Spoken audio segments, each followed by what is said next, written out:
That's wait. We're going to hear a lot more from Fisher all week. Coming up starting tomorrow. Let's turn things over now to LaDawn, who is live in studio with Dr. Rashika Claire Klein-Busnick. I hope I got that right, LaDawn. Thanks, Marcellus. Many Bahamians are walking around with a patchy loss of skin color that usually appears on their hands, their face, and other areas of their body. No, it's not albino, but it could be something called vitiligo. Joining us live in studio tonight to give us more insight on this skin disorder and how it affects the skin is dermatologist Dr. Rashika Claire. I'm not even going to say your last name. Welcome to the Bahamas Tonight Access Now. Thank you. So, Dr. Claire, talk to us a little bit about what is vitiligo.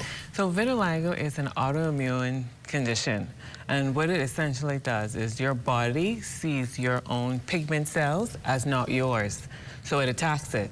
Just like it would attack your immune system, it attacks your skin pigment, and it can go in different parts of the body. So it may not start all over, but you may notice little patches.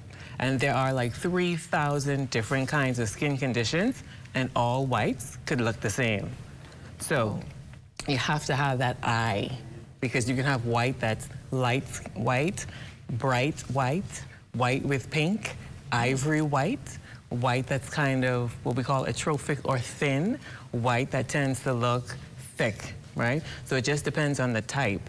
And there are many parts of the body can be found. It can either be focal, as in just certain pinpoint areas, which we call lip and tips, where you would see it around the mouth, the hands, the feet, maybe around the wrist, right? We have them where it follows one area, so it's asymmetrical, as in one part of the body, or it could be symmetrical, both sides of the body, okay? And usually it doesn't start off as a bright white spot.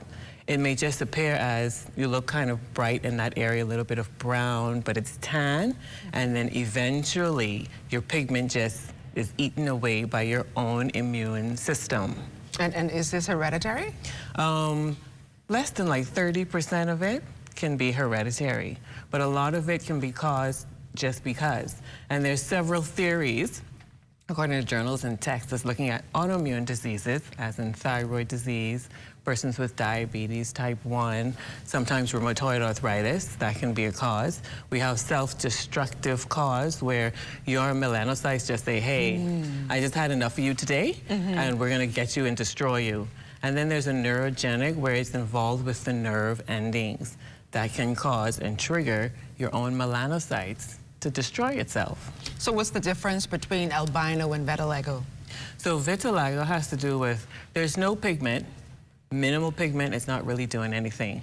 Albinism, a person can actually be born with some albinism, and you get more involvement of not just the skin, you get your eyes and the sclera and the hair, and just everything tends to look, you know, different. There's kind of like a different bit of an etiology there for why we have one versus the other.